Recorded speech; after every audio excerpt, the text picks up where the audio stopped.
Babak baru kasus dugaan penistaan agama dengan tersangka Gubernur DKI Jakarta nonaktif Basuki Cahayapurnama dimulai. Setelah Kejaksaan Agung menyatakan berkas perkara Ahok telah lengkap, hari ini Ahok datang ke Mabes Polri untuk mengurus proses administrasi kasusnya, berupa cek kesehatan, pengecekan barang bukti, serta penandatanganan berkas acara pelimpahan. Dari Mabes, Ahok bertolak ke Kejaksaan Agung. Ahok ditemani oleh Ketua Tim Pemenangan Ahok Jarot, Prasetyo Edi Marsudi, pengacara Sira Prayuna, dan juru bicara Ahok Jarot, Ruhut Sitompul. Ahok tidak ditahan Kejaksaan Agung dan masih bisa berkampanye untuk Pilkada DKI. Saya pertama-tama mau sampaikan terima kasih atas liputan yang saudara-saudara lakukan. Proses tadi semua telah selesai.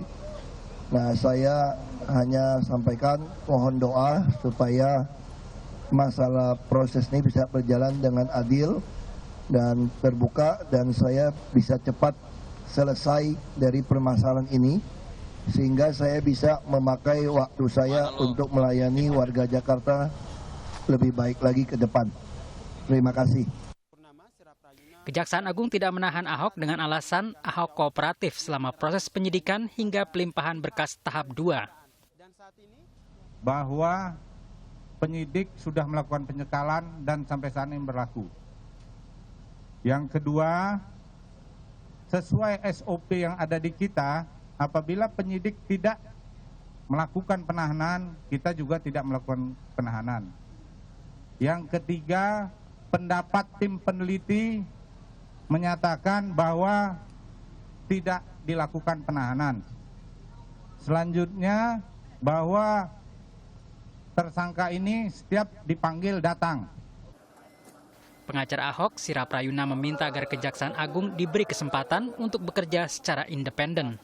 Jangan proses bekerjanya hukum itu karena ada tekanan dari pihak manapun. Bahwa hukum itu tidak boleh diintervensi oleh pihak manapun. Dan untuk itu kita harus menghormati proses hukum itu gitu loh. Proses hukum terhadap Ahok terhitung cepat. Penyelidikan kasus ini dimulai sejak 6 Oktober 2016.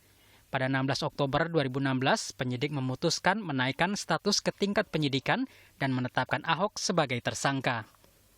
Tanggal 25 November 2016, Barreskrim Polri melimpahkan berkas kasus dugaan penistaan agama ke Kejaksaan Agung. Akhirnya pada 30 November 2016, Kejaksaan Agung menetapkan berkas perkara kasus dugaan penistaan agama itu telah lengkap. Kini kasus Ahok telah di tangan Kejaksaan Agung.